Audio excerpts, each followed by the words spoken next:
Entonces, antes de comenzar propiamente dicho sobre la semiología, vamos a hablar de unos términos, de unos aspectos básicos como lo son la dermatología.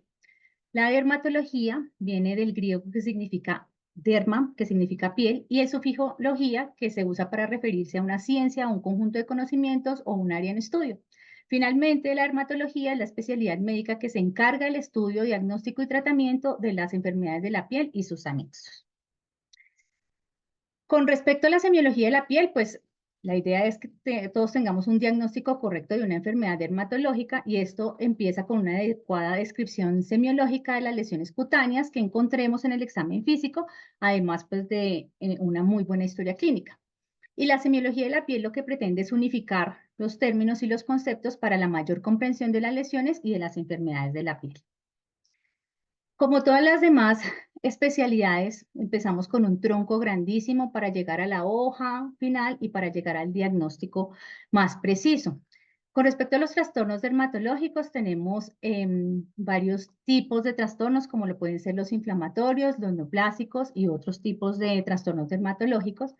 Los trastornos dermatológicos inflamatorios pueden ser no infecciosos o infecciosos. Los no infecciosos pueden ser dermatosis papuloescamosas y eczematosas, las urticarias y eritemas, las enfermedades autoinmunes y del tejido conectivo, las enfermedades autoinmunitarias ampollosas. Con respecto a las enfermedades inflamatorias infecciosas, pueden ser por causa vírica, bacteriana, por hongos o protozoos, y las enfermedades dermatológicas neoplásicas pueden ser benignas o malignas, y otras como las lesiones metabólicas, tóxicas, traumatismos y algo otras enfermedades dermatológicas como las genodermatosis y las anomalías del desarrollo. Entonces, la idea con la semiología es llegar desde lo más grande hasta el diagnóstico más preciso.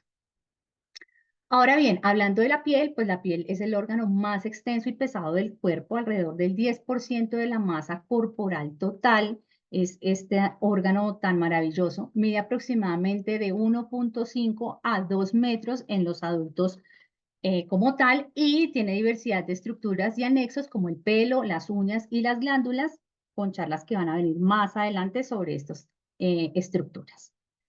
Bueno.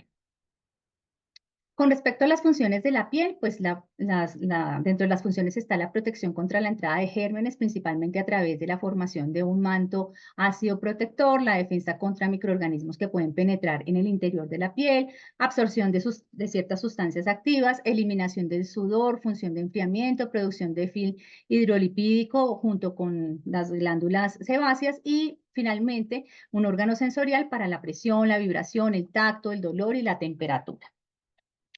Finalmente, las funciones de la piel se resumen en protección, comunicación, sensación, homeostasis y termorregulación. Cuando hablamos de la estructura de la piel, pues la piel histológicamente está constituida por 3 capas. La primera capa, que es la epidermis, que es la capa más superficial, formada por queratinocitos. La dermis, que es una capa vascularizada, rica en anexos cutáneos y en estructuras nerviosas. Y la hipodermis, o tejido celular subcutáneo, que está constituido por el tejido adiposo. También, como lo mencioné anteriormente, con anexos cutáneos que incluyen el aparato pilosebáceo, las uñas, las glándulas sudoríparas, ecrinas y apocrinas también. Cuando hablamos de la epidermis, es la capa más externa, es un epitelio estratificado que se encuentra en constante renovación, formada por queratinocitos, melanocitos, células de Langerhans y células de Merkel, y protege la piel de los agentes externos. Está formada por diferentes estratos. El estrato córneo, que es este estrato, la capa más externa, formada por células muertas llenas de queratina. El estrato lúcido, conocido así por su aspecto visto a la microscopía electrónica, solo presente en la piel acral, es decir, las palmas y las plantas.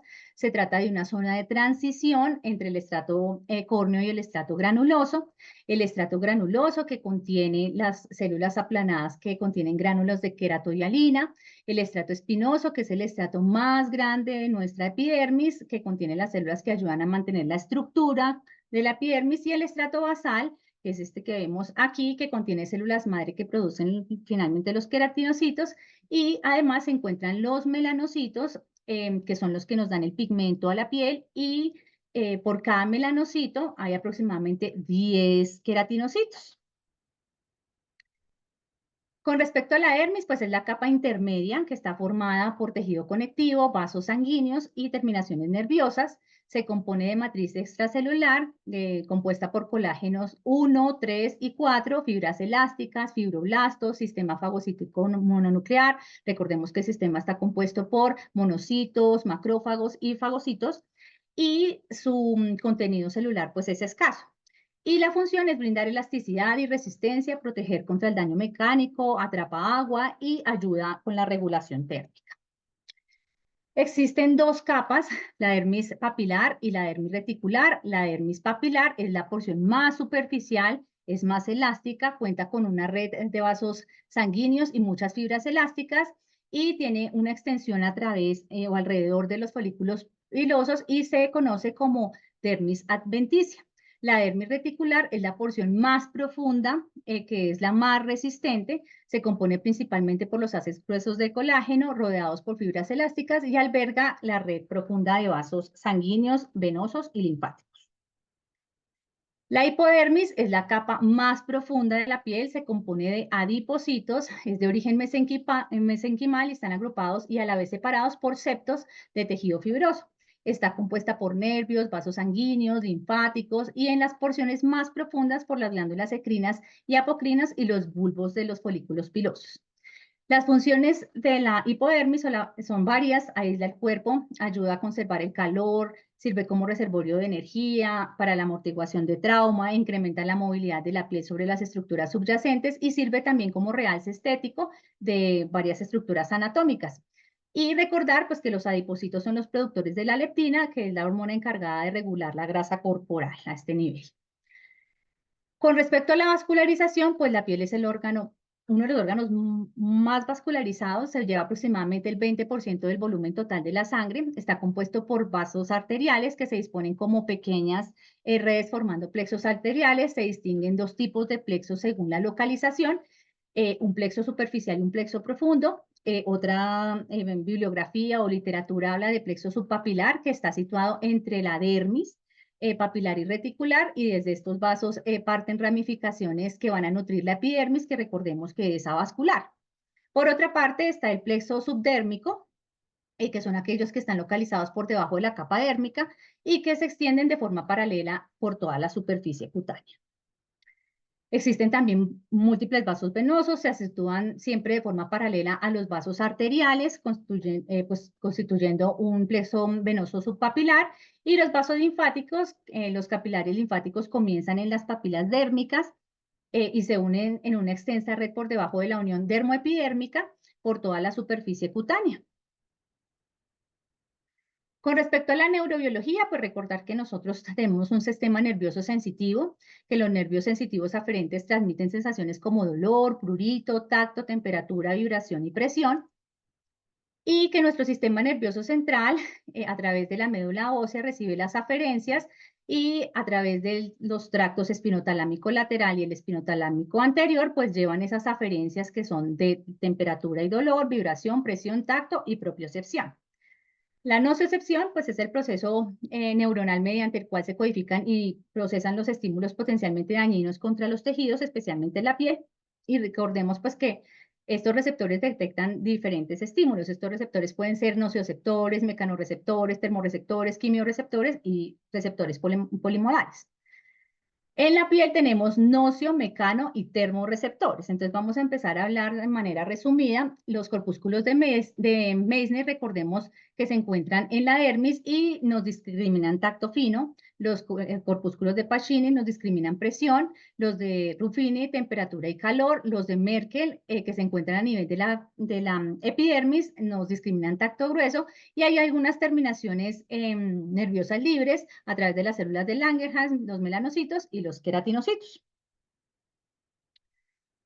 Entonces, las aferencias del prurito, el dolor y la temperatura se hacen a través de la vía espinotalámica lateral, a través de una serie de neuronas, 3 neuronas. Entonces, la primera neurona a la cual van a llegar estas aferencias a través del corpúsculo de Ruffini, las terminaciones libres y el bulbo de Krauss. Es en la primera neurona que se encuentra en el ganglio de la raíz dorsal, se entrecruzan las fibras, van a la segunda neurona que está ubicada en la lámina 1, 2, 3 y 4 de Rexet, suben por el fascículo espinotalámico lateral, llegan a la tercera neurona en el tálamo y la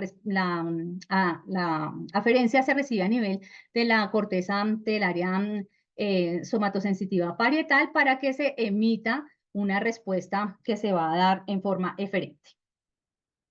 Con respecto a la vía espinotalámica anterior, pues nos lleva aferencias de vibración, presión y tacto, y nos va a dar a través de esta vía espinotalámica anterior una eferencia de la siguiente manera. Entonces se produce el estímulo a nivel de la piel, llega a los corpúsculos o a las terminaciones libres y a través de las fibras C, que son las más rápidas, y otras fibras como las A, que son un poco más lentas, llega la aferencia al cuerno dorsal, posteriormente a través de los tractos espinotalámicos, ya sea el anterior o el lateral, llega a la corteza cerebral, que emite una respuesta, ya sea de rascado cuando tenemos prurito o de retirada cuando tenemos dolor.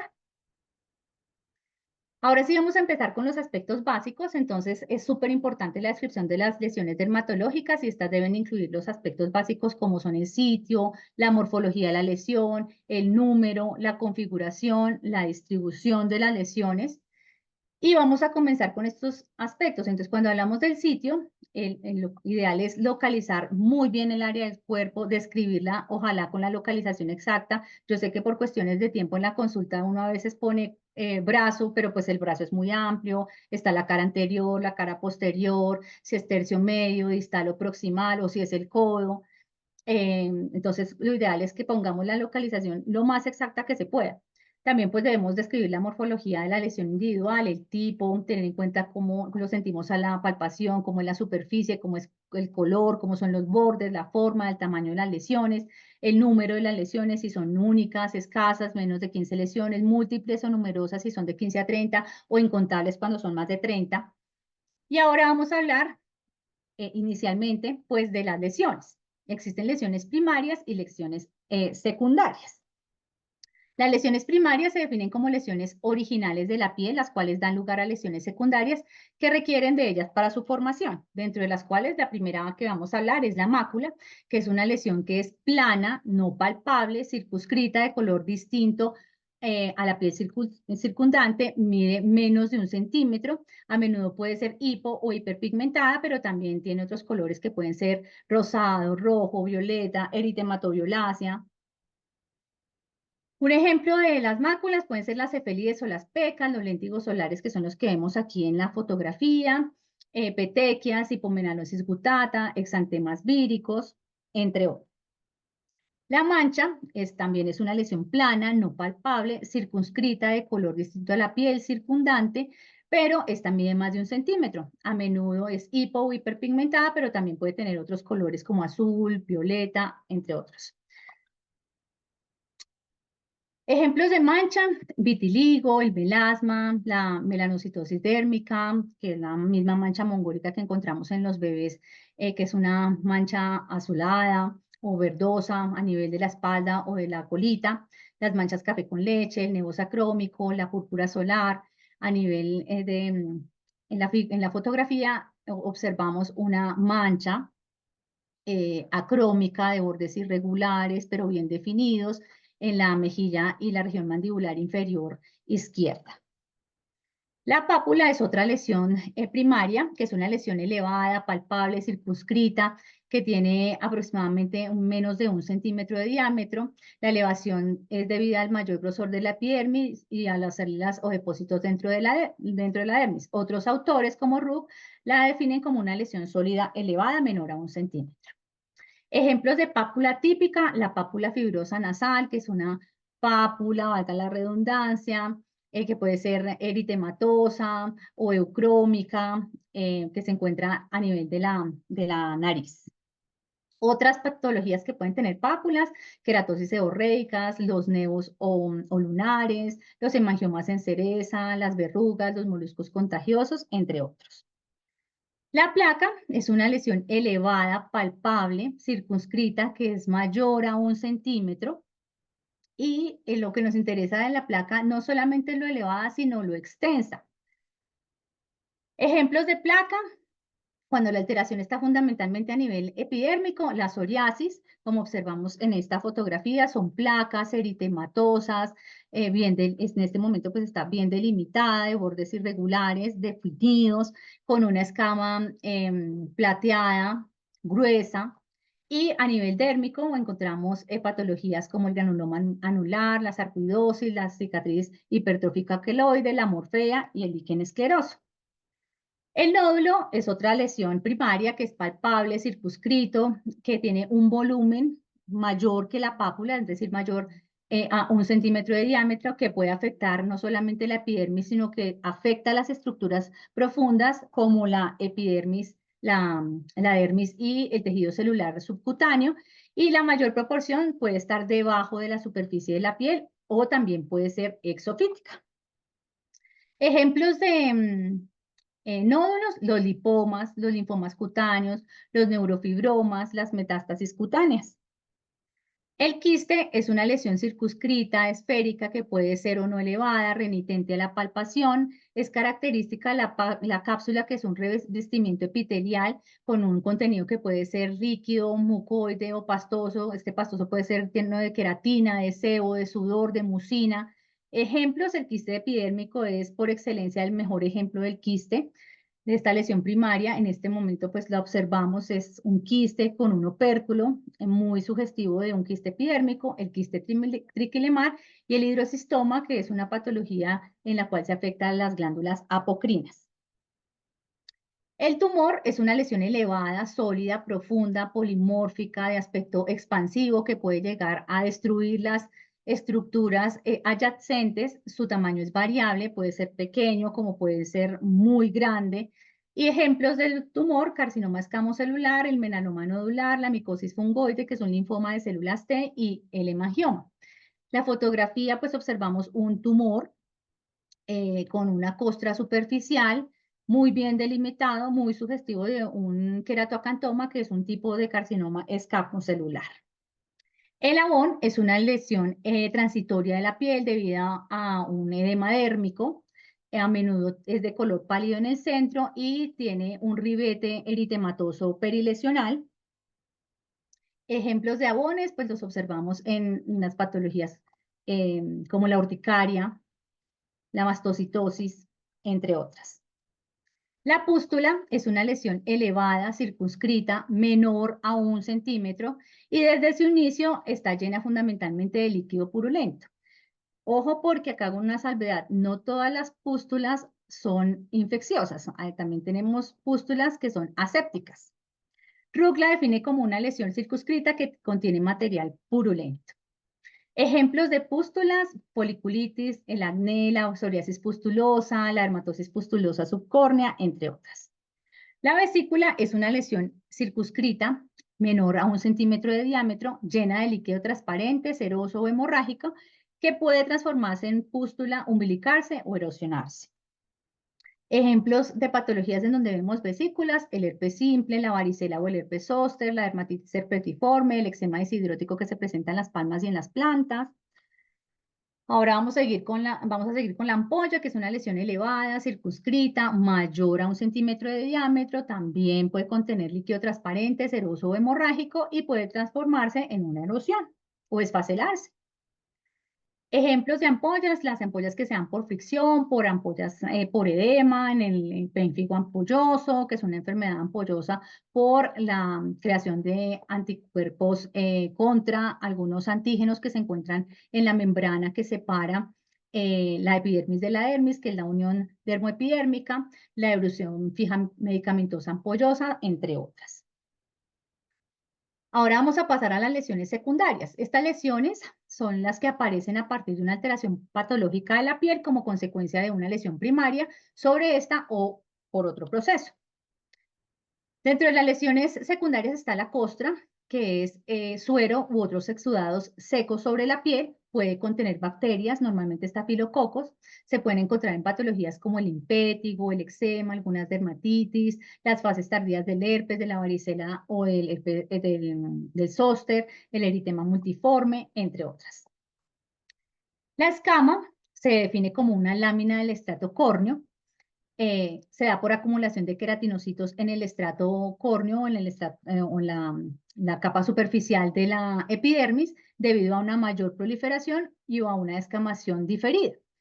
La patología por excelencia que nos muestra estas escamas, un ejemplo de ellos es la psoriasis, que nos muestra una escama plateada, gruesa. También la podemos ver en tiñas, en el eritema anular centrífugo, en la pitiriasis versicolor, en las queratosis actínicas, en la pitiriasis rosada de Gilbert, entre otras.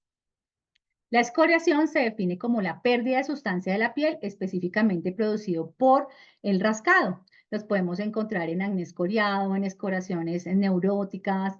Es muy característica secundaria de lesiones pruriginosas que pueden estar asociados a la dermatitis atópica o posterior a la picadura de artrópodos o insectos, entre otras. La erosión es la pérdida de la epidermis, la cual sana sin dejar cicatriz. Las encontramos en patologías como el impétigo, el pemphigo vulgar y foliáceo, en lesiones secundarias a fricción o traumatismo. La fisura es una hendidura o una brecha lineal en la superficie de la piel. Entonces, a menudo suelen ser muy dolorosas, se producen por sequedad intensa de la piel, se produce un engrosamiento de la piel y pérdida de la elasticidad. La encontramos en las quelites angulares, que son esas fisuras que se dan a nivel del ángulo de la boca, que pueden ser secundarias a candidiasis, por dermatitis irritativa o alérgica a nivel de las manos, por queilitis irritativa, entre otras. La úlcera es la pérdida de epidermis y dermis con pérdida frecuente de tejidos subyacentes. Varios ejemplos de úlceras las encontramos en las úlceras por estasis venosa, por el pioderma gangrenoso, por el ectima, por las úlceras neuropáticas. Normalmente curan dejando cicatriz. Otras lesiones secundarias, como el infarto, que es la isquemia del tejido, son lesiones que van de color gris blanquecino, pasando por violáceo, llegando hasta el negro, y pueden deberse a problemas vasculares como la aterosclerosis, trombosis, vasculitis o émbolos, o también por vasoespasmo. La atrofia es la pérdida del tejido de una o más capas de la piel y puede haber un fino plegamiento y aumento de la translucidez si el proceso es superficial. Hay atrofia epidérmica y atrofia dérmica. Vamos a ver unos subtipos.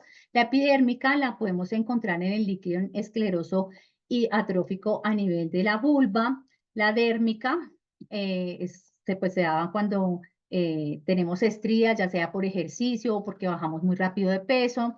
Y la subcutánea o la lipoatrofia la podemos encontrar en patologías como la paniculitis lúpica o también por presión. La liquenificación es el engrosamiento de la epidermis y o parcialmente de la dermis en respuesta a la frotación prolongada.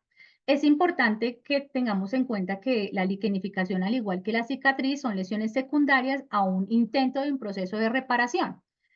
En el caso de la liquenificación, pues los encontramos en patología como el líquen simple crónico, ya sea aislado o superpuesto por una lesión pruriginosa, por una dermatitis atópica como enfermedad propiamente dicha.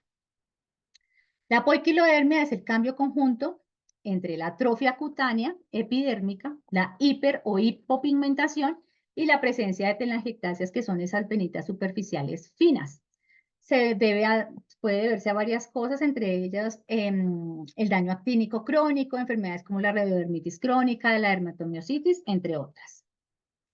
Ahora bien, también podemos hacer uso de la palpación, como lo había mencionado anteriormente, para definir algunas lesiones cutáneas. Cuando la lesión no es palpable, podemos pensar en máculas, en manchas, incluso en parches.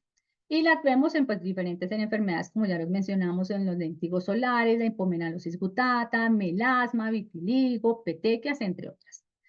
Las pápulas y las placas son lesiones palpables y las observamos o las tenemos en cuenta cuando vamos o sospechamos de psoriasis, de líquen plano, de algunas dermatitis, de algunos nevus, de la morfea, que es una esclerosis localizada. Y con respecto a la atrofia dérmica y subcutánea, pues inicialmente esa atrofia puede ser leve, pero posteriormente se convierte en una lipoatrofia muy importante, con una depresión muy importante de la piel sobre el tejido circundante del cual tengamos la atrofia.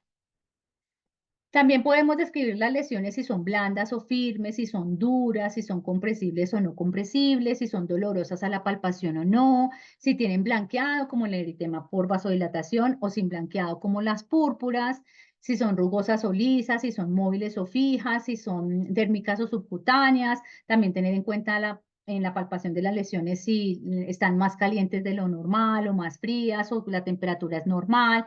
Y también tener en cuenta otros aspectos como si la lesión sopla o es pulsátil.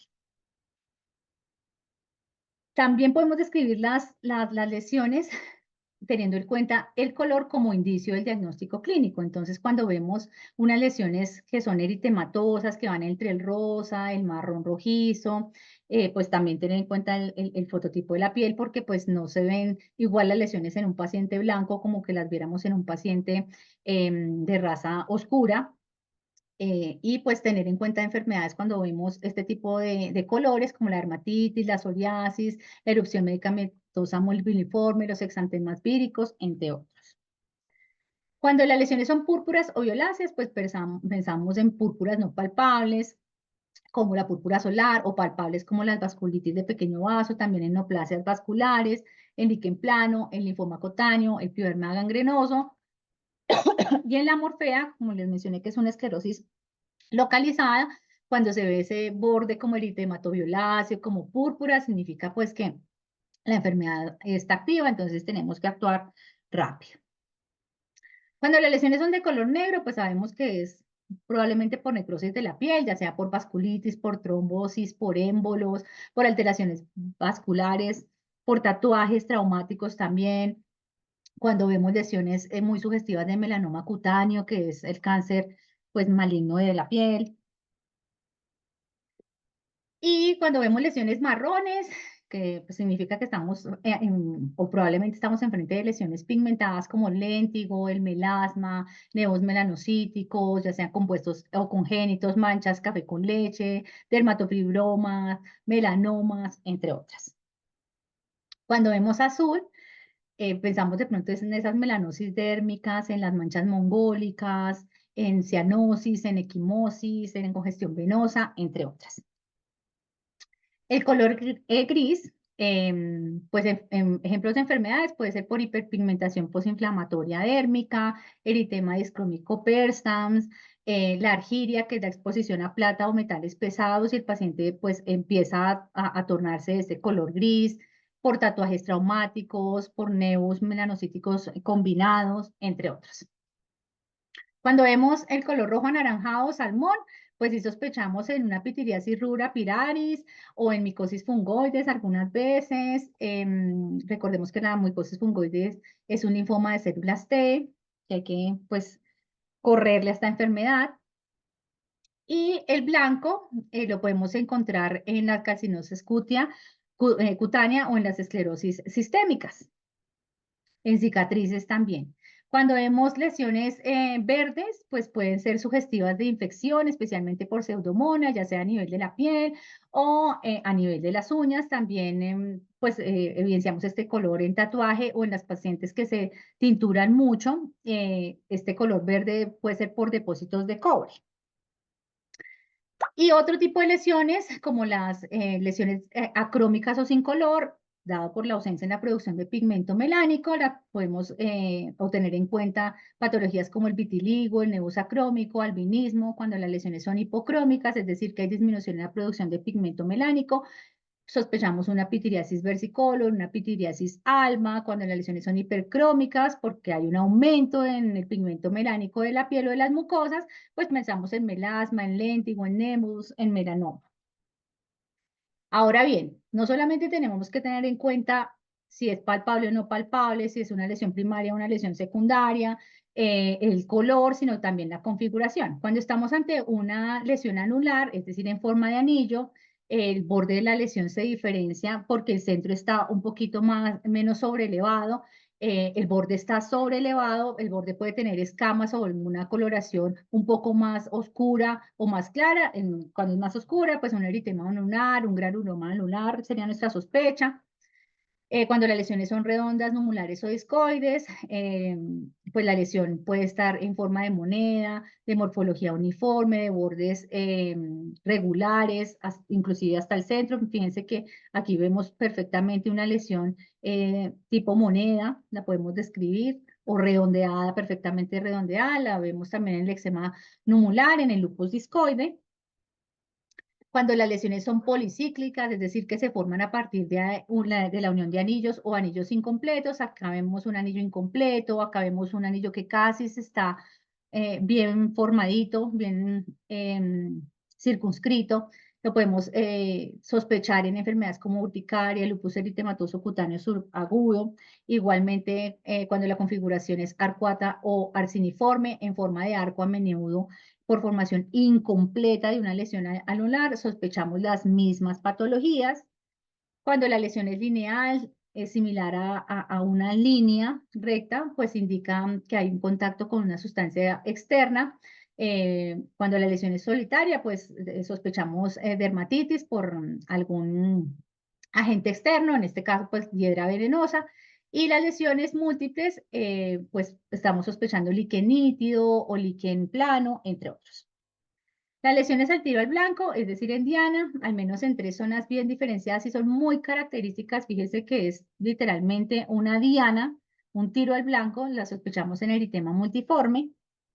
Cuando son agrupadas o herpetiformes, las lesiones son en racimo o arracimadas, también las describen, pues sospechamos infecciones o enfermedades por infecciones por el virus del herpes, ya sea por herpes zóster, por herpes simple, por varicela, entre otros. Cuando las lesiones son dispersas, es decir, que están distribuidas en forma irregular, pues ahí sí sospechamos de muchas enfermedades. La fotografía que traemos del el día de hoy, pues son lesiones por acné. Y nosotros como dermatólogos, pues tenemos también un elemento muy indispensable que es el dermatoscopio, que nos ayuda a ver mucho mejor la lesión, hacer un acercamiento microscópico de la lesión externa que tenga el paciente. Cuando hablamos patrones formados por líneas, hablamos de patrón reticular, de patrón ramificado fibrilar, patrón paralelo, patrón radial, líneas curvas, o patrones formados por otros elementos como patrón en puntos, patrón aterronado, patrón en círculos, patrón en pseudópodos o también por patrones sin estructura. ¿Listo? Estos dos últimos muy sugestivos pues, de enfermedades tumorales malignas. Bueno, también tenemos en cuenta la distribución. Si están en áreas intertriginosas, es decir, entre los pliegues de los deditos de las manos o de los pies, podemos sospechar candidiasis o psoriasis. Si están las lesiones localizadas, es decir, limitadas a una sola parte del cuerpo, podemos sospechar, como lo observamos en la fotografía, celulitis. Si es generalizada, es decir, extendida por el cuerpo, podemos sospechar de un exantema macular, exantemas virales, erupción por fármacos. Si es bilateral simétrica o no, si es bilateral simétrica podemos sospechar en psoriasis en placa, vitiligo, y cuando la lesión tiene una distribución universal, pues es decir, que compromete la totalidad de la superficie cutánea, podemos pensar en una eritrodermia o en una alopecia universal, cuando hablamos de lesiones en cuero cabelludo o en todo, o ausencia de vello o pelo generalizado. Otro tipo de distribución, la linfangítica, es decir, que sigue un trayecto de vaso linfático. Podemos sospechar enfermedades estreptocóxicas, estafilocóxicas o esporotricosis, infecciones por hongos, si están en áreas expuestas o no expuestas, si están en sitios de extensión o en sitios de flexión, si sigue una distribución dermatómica, es decir, en distribución por dermatomas, donde un nervio pues está comprometido o digámoslo así, sí, compromete la zona como tal. Si tiene distribución Blaschkoide, es decir, que sigue las líneas de migración que se generaron durante la embriogénesis, si es distal, si es proximal, si está en el tronco. Y ahora vamos a hablar sobre la clasificación de Fitzpatrick. Entonces es importante en el momento del examen para todos los dermatólogos y ojalá para ustedes como médicos generales o los médicos especialistas, por recordar que debemos poner el fototipo de piel en nuestro examen. según esta clasificación. Y esta clasificación de Fitzpatrick lo que pretende es evaluar la sensibilidad cutánea al sol y su correlación con el color de la piel y de los ojos. Muchas personas y colegas piensan que es el color, si es blanco, si es trigueñito, si es de raza negra. No, no es por el color como tal de la piel, sino cómo, digámoslo así, cómo le afecta el sol a la piel del paciente. Entonces, la clasificación de Fitzpatrick va de 1 al 6 de fototipos.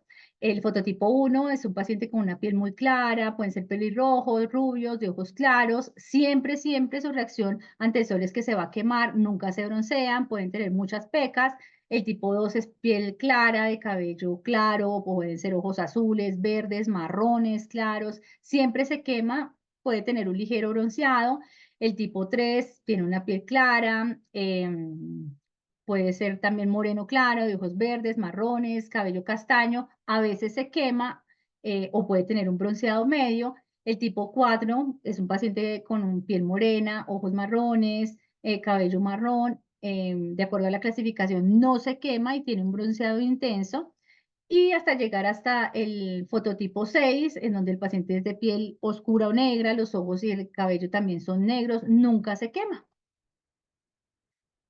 Y por último, pues vamos a hablar de algunos signos dermatológicos. He visto, digámoslo así, en la plataforma y también cuando nos escribimos todos los días por el chat, cuando vemos los casos que algunos colegas preguntamos, venga, tiene signo de Nikolsky, tiene signo de Auspich, y nunca hubo respuesta porque pues eso también nos puede ayudar a orientar el diagnóstico de la enfermedad dermatológica propiamente dicha.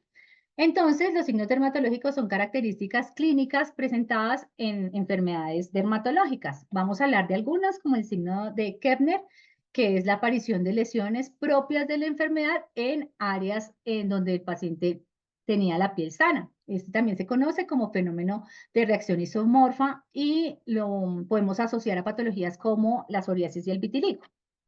El signo de Nikolsky es el desprendimiento de la epidermis al presionar levemente la piel. Lo podemos asociar con pénfigo vulgar, necrolisis epidérmica tóxica, entre otras. El signo de Auspich, también conocido como rocío sangrante, son esos puntos hemorrágicos al raspar o al retirar las escamas de una lesión. Especialmente la asociamos con psoriasis. El signo de la jalea de manzana es ese color amarillento que se observa al presionar la lesión con un portaobjetos y se asocia a procesos granulomatosos. El signo del Ariel, que es la aparición de eritema y o una roncha al frotar o acariciar levemente una lesión con un objeto romo. Los cambios se deben a la degranulación de mastocitos y lo asociamos a mastocitosis. El signo del ojal, que es al presionar una pápula blanda de color carne, como la observamos en la fotografía, se puede introducir completamente la lesión haciendo una ligera presión y podemos sospechar de patologías o asociarla a neurofibromas. Y el signo de Crow, que es la formación de pecas axilares muy sugestiva de neurofibromatosis tipo 1 y lentiginosis profusa. Y muchísimas gracias de verdad por la oportunidad, mil gracias porque vemos pues que somos muchos participantes y para mí ha sido un placer el día de hoy dar la primera charla de Skin Masters Academy, entonces esperamos la próxima en el mes de mayo. Muchas gracias.